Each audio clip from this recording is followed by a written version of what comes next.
Hi, I'm Dr. Regina Oyarce. Welcome. We are here for our Thyroid Health Workshop.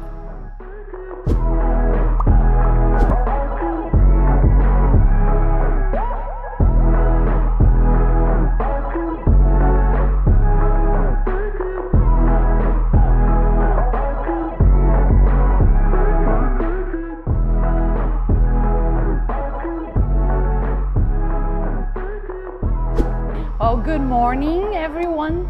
Thank you for those that got up early, to be here with us, to join us and learn a little bit more about thyroid.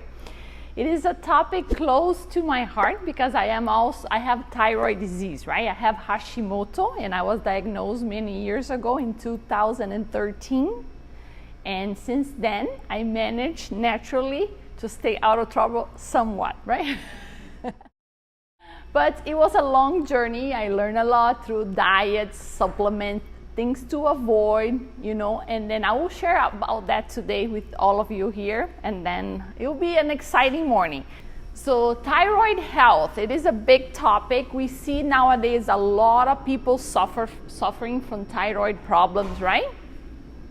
And it's very common that people are walking around with a thyroid conditions and not even aware of it. Autoimmune thyroid conditions, hypothyroidism or hyperthyroidism, all those are issues that will affect your thyroid. So your thyroid gland is responsible for producing the master metabolism hormone that controls every function of your body.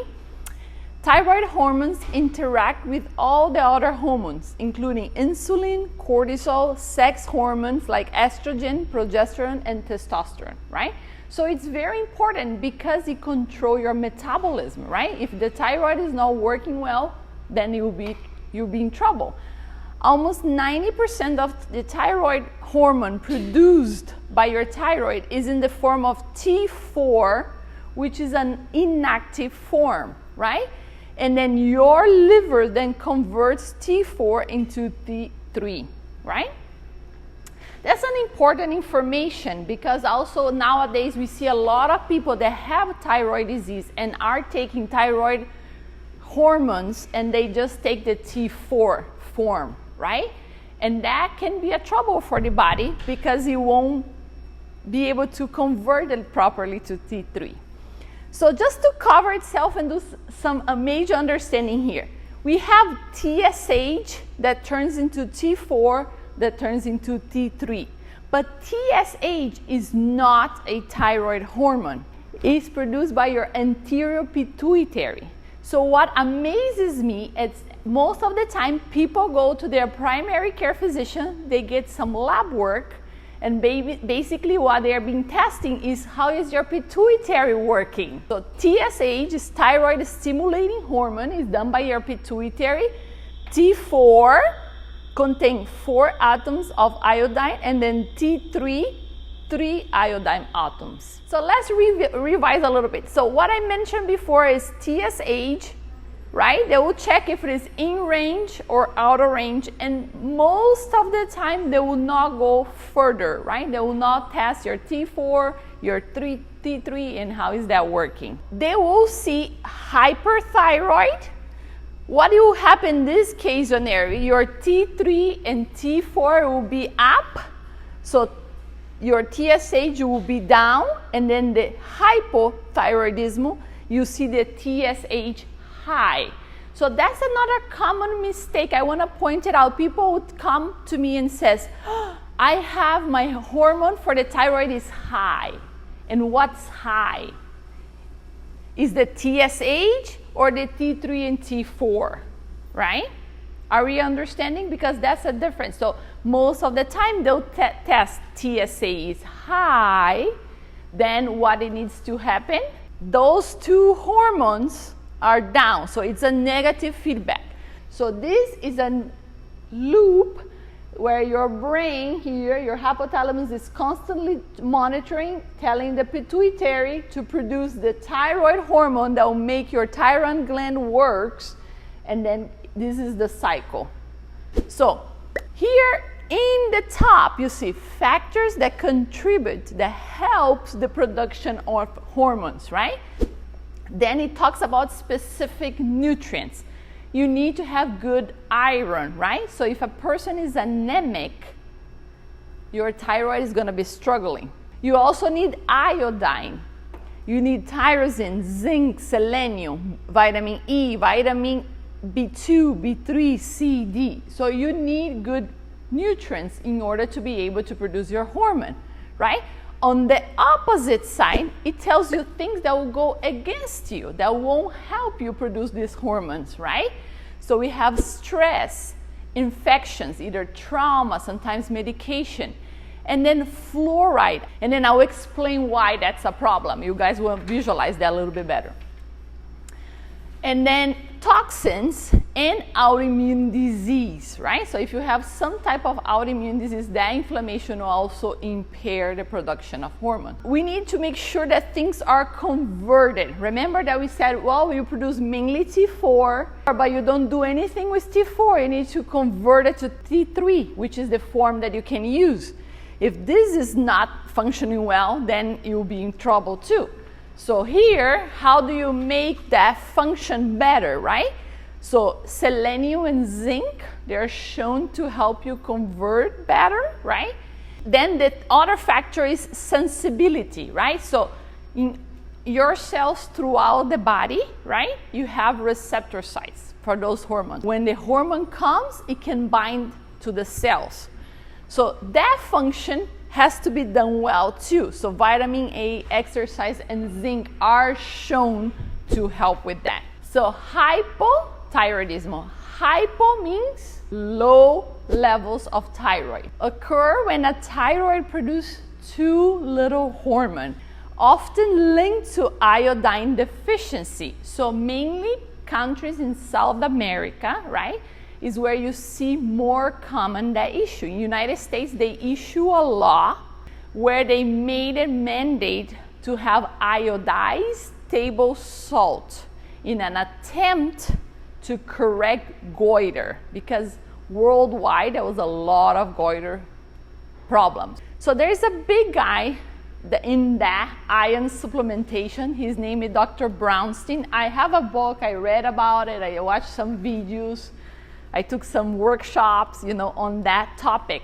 which is a little bit debatable so far by some health professionals, right? Some would say it's good for you, some will say it's not good for you. So what he does, he says that iodine is the key for thyroid health, because you need your iodine for produce thyroid hormone for health, and it has many benefits. We'll cover a little bit more about iodine benefits later on. Symptoms, right? How to know you're walking out there and you have that, or maybe a friend is suffering from it, so you can tell, well, why don't you go and check your thyroid, right? So the first one is lack of energy. They're drained. They're like, oh, I'm so tired, right? That's the main sign.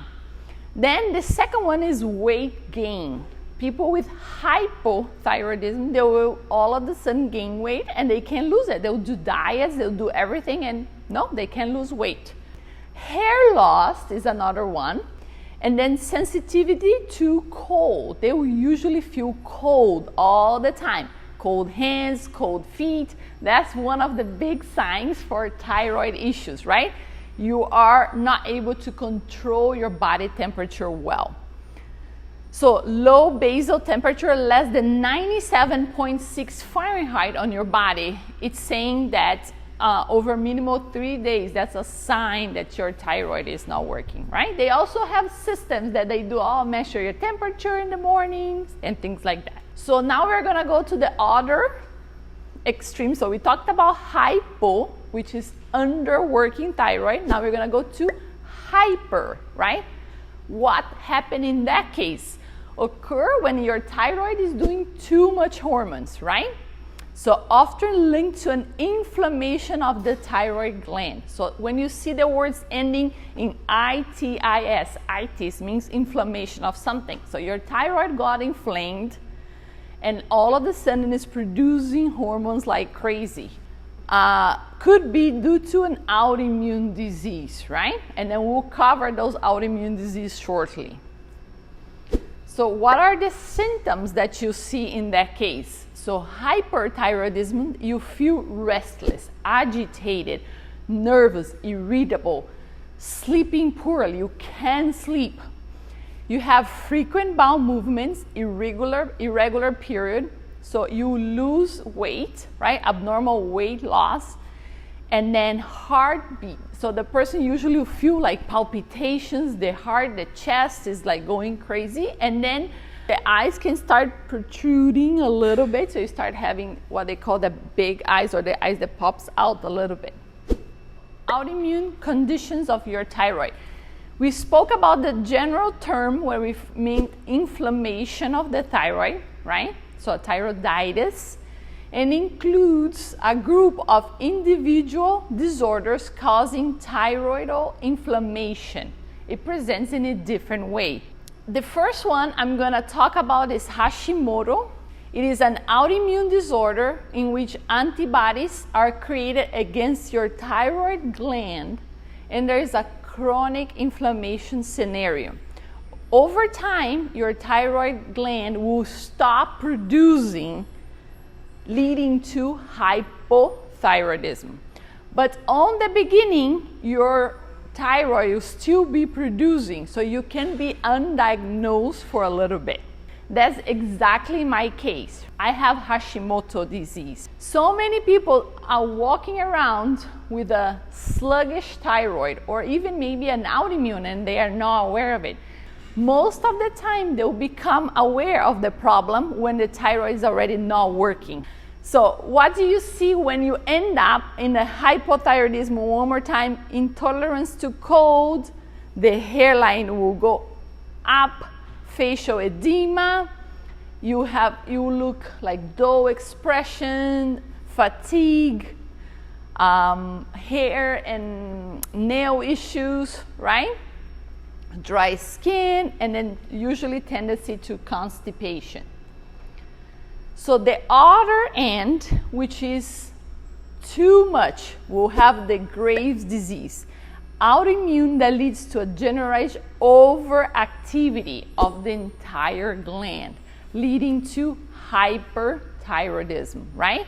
So that would be the person that is always hot, is the other opposite. The other one is always cold, cold hands, cold feet. This one here is hyper, right? Can't sleep, agitated, overthinking, anxious, tachycardia, redness. Both of them should be treated, but this one I feel it will be not more noticeable to the person that's suffering from it, because it is very uncomfortable, no?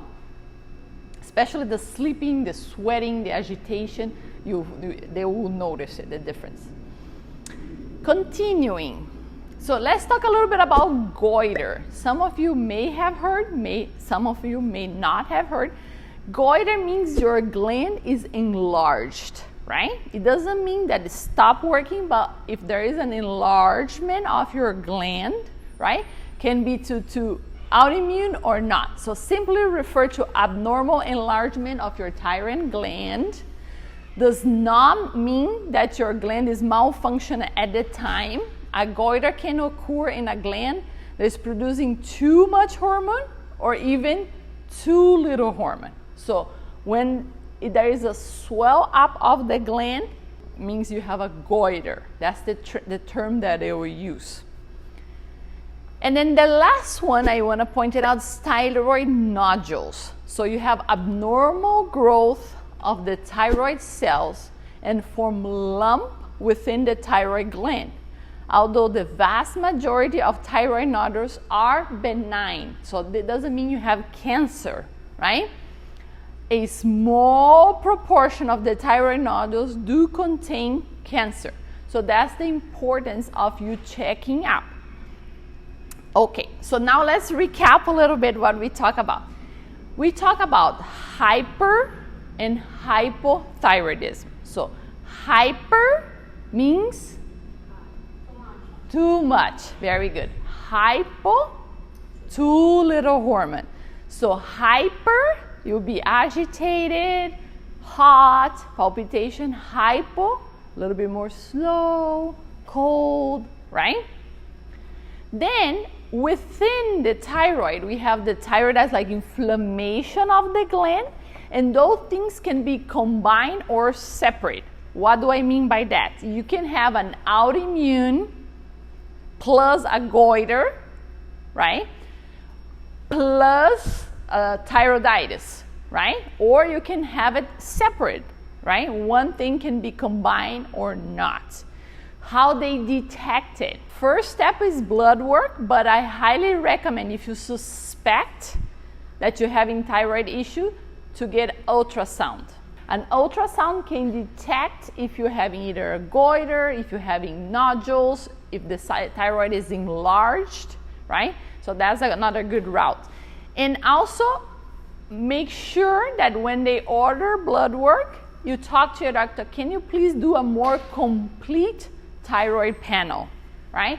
Not only the TSH, because remember TSH is a pituitary hormone, right?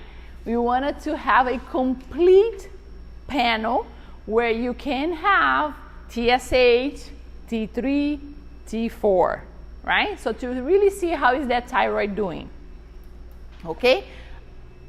Additionally, you can order TPO, which is thyroid antibodies.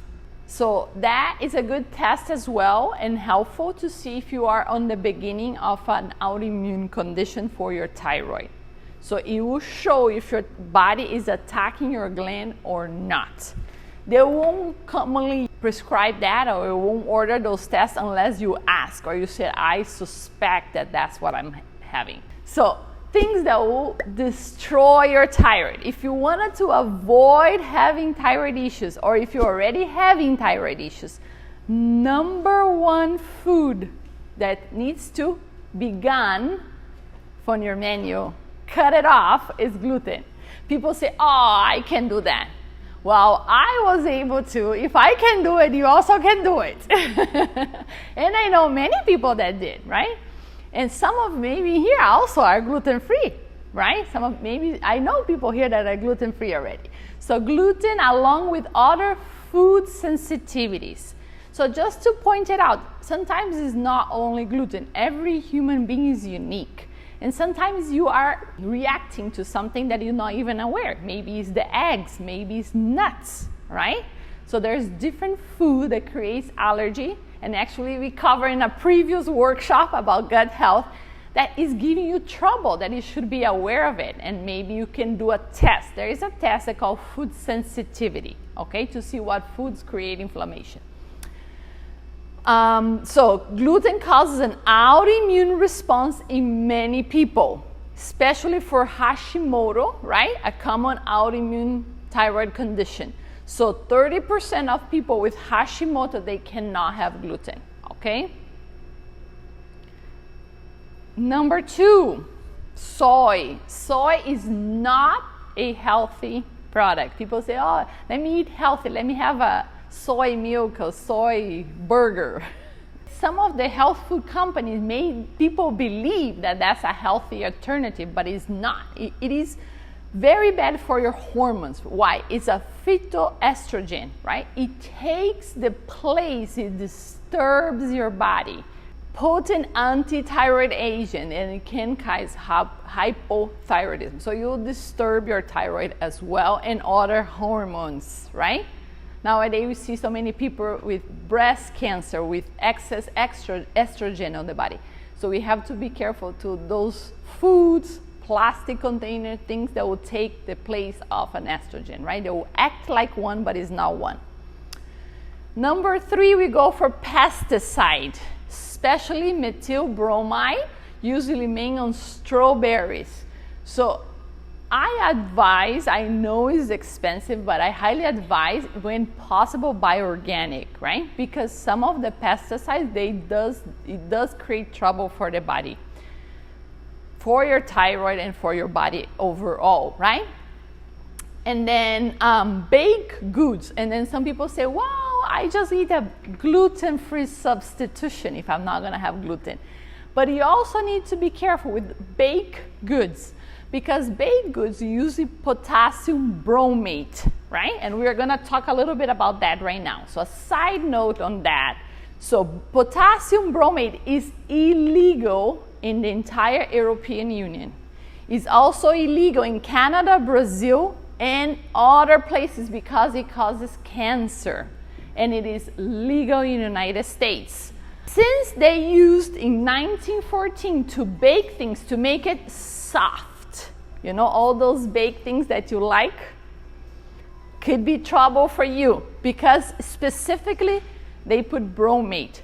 A side note to that, right? I had a friend when I was in acupuncture school that he worked in Whole Foods. And Whole Foods policy is that they don't buy anything with bromate in it. It's their company policy. So either you can go there or you can do research. You can read how is that company, if they use bromate on their breads, pasta, on things that they use or not. And I want you guys to see why, right? So let's continue a little bit. This group here, we have fluoride, chloride, bromide, iodine, and this one, atone something. I forgot the last one, sorry.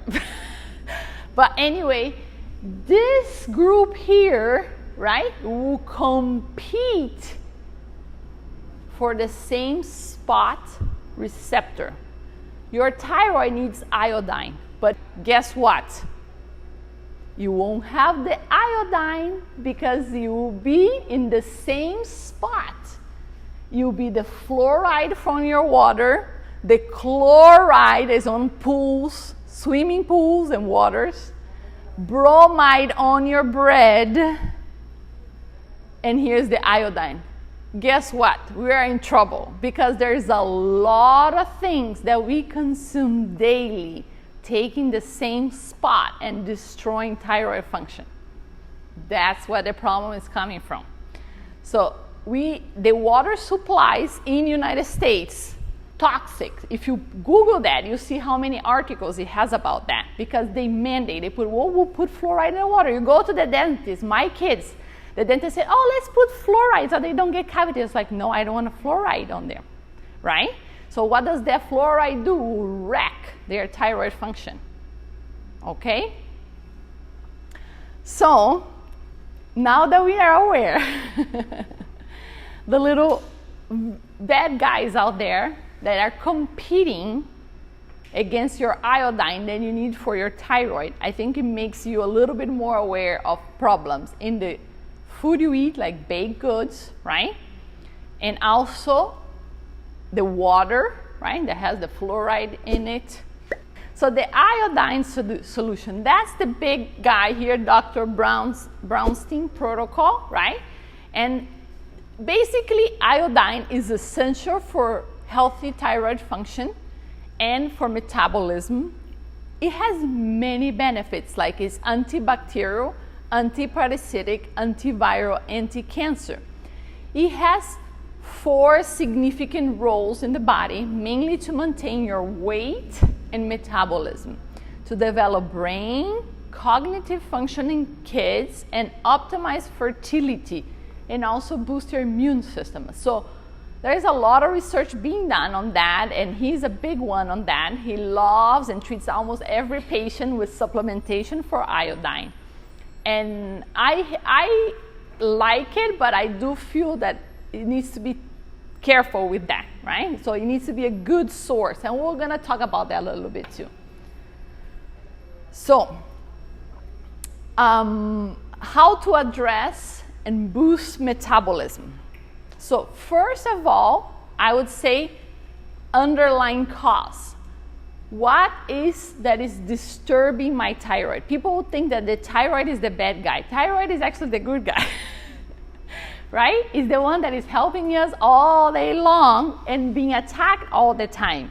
So what is creating us trouble, right? So is it food allergies? Is the gluten that you're eating every single day? Or heavy metals or nutrition deficiency? You don't have the nutrients. If you don't have the nutrients, you can make a hormone, right? So, or stress. If you're feeling stressed out, on the little chart that I put stress because stress does affect thyroid too. If you have like a lot of stress, that can be an issue as well. optimize your nutrition, right? So support nutrition, including foods that will benefit and also sometimes nutrients, right? We can do both. Okay, so let's talk about food. Food is great, it's the best way, right?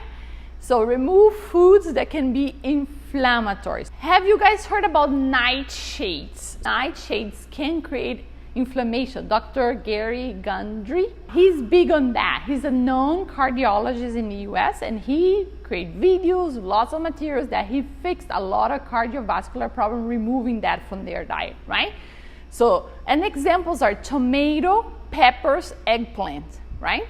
So dairy, for some people, it's trouble, not for everyone. I am also an acupuncturist and I practice Chinese medicine, and we are against the use of dairy. We think it does a lot of harm, a lot of dampness, it's not good for the body, so it should be eliminated, especially if it is pasteurized, right? If you have access to raw milk, which we don't have in Florida, I mean, there's ways around it, but you have a dead milk or a dead cheese or a dead yogurt, and you cannot digest that. So it creates a lot of trouble for the body, okay?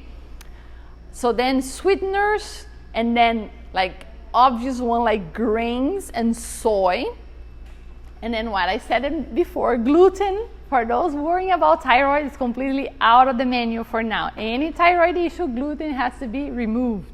Eating quality meats and fish and lots of griffy leans cooked, either coconut oil, it can be raw as well. And then some fruits, but mainly berries, right? Too much fruit is also not good for you, right? It's a lot of sugar. If you have an autoimmune condition, I would remove grains. If you don't have it, right, then it's not a big deal. There is also books like No Grain, No Pain is what comes to my mind, is also a good one, which says that all the chronic inflammation on the body for joints and pain has to do with the consumptions of grains. So when you remove the grains out of your diet, the pain goes away. No lentils, no beans, no flour. Some autoimmune disease, they don't come by itself, right?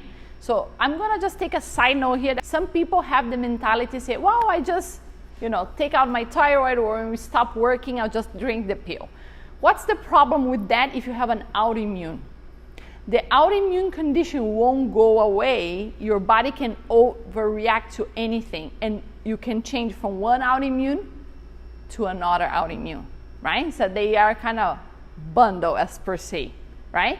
So your body is reacting to something. If you don't take out the root cause, it could be the gluten, the dairy, soy, any allergies you're having, or a chemical, then your body can attack something else. So then all of a sudden you have psoriasis and your skin is attacked. So your thyroid, it was gone, either you removed or you fix it by taking medication on your brain, on your mind, but it's not really fixed unless you worked a little bit more on the root.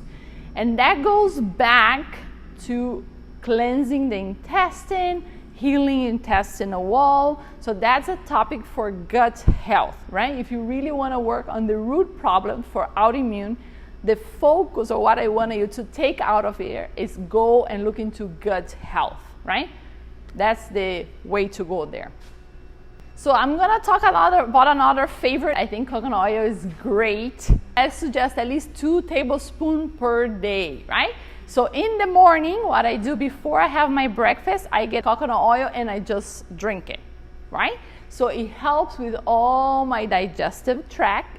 Coconut oil has properties like antifungal, antiviral.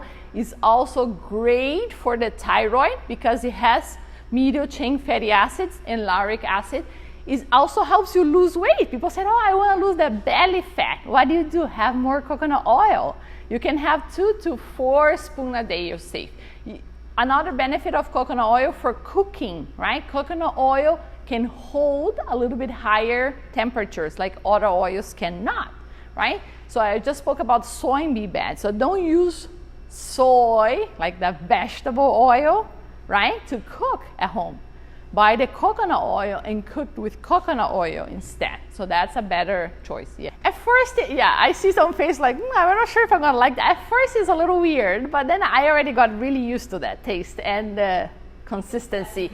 I think the biggest thing when they're starting, some people say oil feels hard to swallow. But if that's the case, you can, right after have your, I don't know, coffee, juice, whatever it is that you drink in the morning.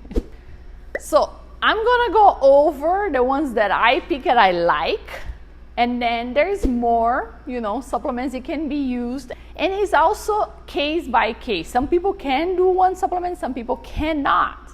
So the first thing is vitamin D.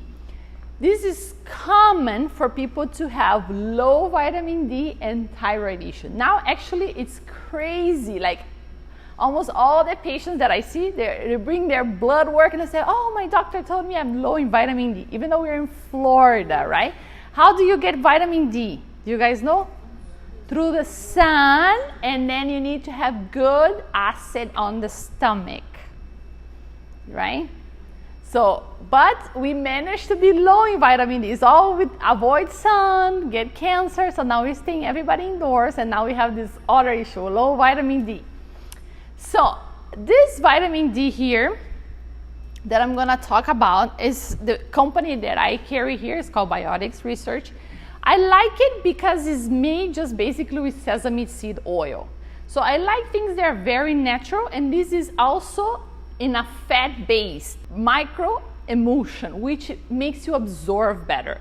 I had several patients that they were taking those vitamin D. It's like, I take vitamin D forever, and my levels never go up. Within 3 months, this get high almost with this, and it's just 3 drops a day. So every drop has 2,000 IU. So if you take 3 drops, you're taking 6,000, and it works really well. It tastes like fat, like a little butter, I guess. Okay, so vitamin C, right? So vitamin C, there's lots of different vitamin C. And my purpose or my goal is to try to get things as natural as possible. The vitamin C has ascorbic acid. When you read that, it just means like a lab-made stuff, very chemical, and then you want to stay away from that. You want to try to get things a little bit more natural when possible. So vitamin C supplements is also known to help lower cortisol. We are a very stressed out society. Right? We are all the time stressed, so our cortisol goes up, and that affects thyroid function. So if you're feeling stressed out, it's a good thing to do vitamin C. You help lower cortisol, it helps boost your immune system, and you can do one little capsule or tablet or whatever is the form that you're taking with every meal. So this one that I have here, it is a vitamin C mixed with minerals, ascorbate, so from fruits. And also varies per person. If you feel that stress is your trouble, then maybe this is number 1. If you have an autoimmune, maybe that's not number 1. Like you have to see every person is a little bit unique. So probiotics for gut health, right? So the reason why that one is put there is because a lot of thyroid autoimmune conditions has to do with gut health. And if you want to heal gut, you need probiotics, right? So again, this one here has 7 different ones, and it has a combination of probiotics and prebiotics. So that's I think is a nice thing, and they use chicory root as a prebiotic, so I think is a good way and a good quality probiotic. So next one I'm gonna talk about is the iodine, right? So iodine, for me, if a patient is suffering from autoimmune, I'm very careful with iodine. I won't suggest it because it can go different directions. So you can turn a hypo into a hyper by giving iodine. You can make that gland grow more. So I think you have to be very careful and go slowly. Another key thing that I'm gonna mention, which this one have, you have to use iodide or Lugol. Don't buy any iodine because that's toxic, right? So what you're looking for, the form that you can take it as safe that Dr. Brownstein talks about, is called Lugol solution, or you can buy from Biotics, they have it, it's called iodide. That's potassium iodide. Okay, take a note of that. That's also important if that's what you wanted to go that route, right? Who is number one they're gonna bind to the cell? Fluoride, then chloride, then bromide. If none of that happening or it's not in the system, then you get some iodine. Do you think that's fair to your thyroid? Another name that's in the market that is known for, that you can put in, I don't know if you like buying, I don't know, Amazon, everybody buy Amazon. So you put Lugol, L-U-G-O-L, that's that solution, Lugol solution. Or you can buy this brand, or there's other brands. I think Anna is familiar with the brand. What is the brand that you use? Huh? Marco Pharma. So there is good brands out there, just make sure you're getting the potassium iodide. Okay, so we are almost there. Now selenium. Adequate selenium nutrition supports efficient thyroid hormone synthesis and metabolism and protects thyroid gland from damage from excess iodine exposure. So on the protocols for Dr. Brownstein, they'll say high amounts with iodine combined with high amounts of selenium, right? So if you put them together, basically they're saying, well, you're not going to create trouble because you have the selenium in high amounts to protect you, right? So that's the thinking behind there. So here, this selenium from this company is the same thing, right? So they use from the plant, right? It is not a synthetic, and I think that's pretty good. It also has antioxidant property. So this one has 100 micrograms, which is already 180% of the amount that you need. So it's pretty high already. But you have to do high if you're trying to treat, and especially if you're gonna add the iodide. Let me clarify again. So this one here is just to help protect from excess iodine in the system, right? If you're doing a protocol. But this one here is also necessary to produce your hormone. So you need this. Okay. But remember, you get this from your food, right?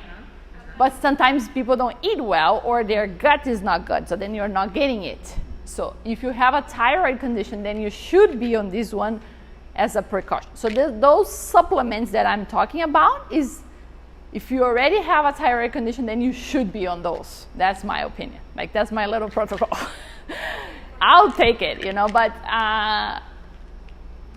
depend on each one, you know. Every human is different, so. And sometimes it can also be like, it's a good product and I like it and I feel good on it, but then somebody takes it and for that particular person, that you make them feel bad. So then you don't want to be on that, just be in tune with your body a little bit and say, did that make me feel good, or it made me worse, right? You kind of have to like be in tune or perceive when you're doing the supplement, or at least give it a few days, and if it's not working, then you know.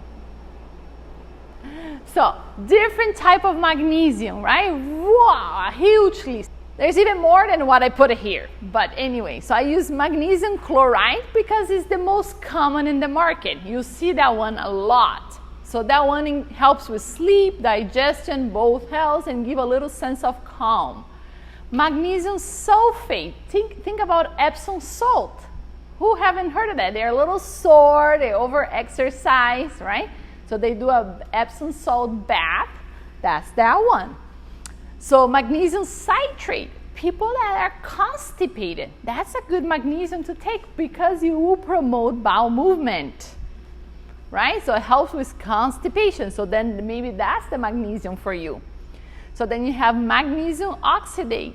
So it is not that commonly used because you don't absorb well, right? So I just put it there. It will be sometimes that type, but it's really hard to absorb. You want something that you can actually put into use. Then you have glycinate. So if you're feeling stressed, that's a good one. It helps calm down a little bit. Orate is for heart health or tissue repair, like for marathons, for people that does extraneous exercise. That might be a good one for them as well. And then the L-theanate, cannot even pronounce, thionate, promote cognitive functions. And then the last one, magnesium glyphosate, is the highest absorption rate. The company that I work with just came out with a new product this week. That's why I put that one there. There's other forms of magnesium that they work for, but I thought that that was a pretty cool product. They have 400 of magnesium, which is the glyphosate, so you make sure you absorb, and it has like a berry taste. It also combines taurine. Taurine is a natural anti-inflammatory, right? It's antioxidant, anti-inflammatory. It has organic beetroot, so it's very good for you. It has B vitamin, does not have B12, but other ones that you need for nervous system. And it has bamboo extract. So this magnesium is a specific design for stress relaxation. So it improves when you take it at bedtime. It improves sleep, relaxation, muscle tension, and pain. So I thought it was a nice combination. Then we have zinc, and the deal with zinc is also for immune function, right? So you wanna help boost your immune system. So zinc may be a good way to go. Also promotes healing when you're having acne issues, right? If you supplement with zinc and vitamin A, your skin will clear up pretty fast. Then biotic research also has porcine thyroid glandulars. What are glandular? Glandular are like a thyroid hormone that comes out of pork, right? I don't prescribe that often because I feel that that needs to be close monitored with people often doing blood work, right? So you want to make sure that you prescribe that, but you're checking on the patient. I cannot just tell you, oh, you go out there and buy that and take that, right? So that one, it needs to be used with somebody monitoring you, make sure you're doing okay with that. So that brings us to the end. So now I'm gonna open for questions, but before that, I just wanna say, so we're doing a lot of Instagram and Facebook, a lot of social media for you to follow up. And then we have a YouTube channel. As you see him recording it, we're gonna try to put this video there. So for the ones that missed or have any questions, we're trying to do the, after the fact, we're gonna be putting those recordings there so you can have access to it. Come get acupuncture and massage. So we do acupuncture here. Massage is a great way. I also help people a lot with thyroid issues, but also pain, stress, digestive issues, you name it. So we can all treat with acupuncture. You have in there a little information. That's a new system that I got. It's called AcuGraph. It reads the energy of your meridians. So it's a pretty nice way to know if you're balanced or not. So you can read this a little bit about it. And if you're interested, we can do it next time you come in. And then we're gonna try to have always a workshop per month with different topics. So last month we did about gut health. Today we're doing thyroid, and then we have another one coming up, but we haven't quite decided on the topic yet. So any suggestions or anything you wanna, to give me what you want it to be your next topic, please let us know, and then we'll try to add to that for next month.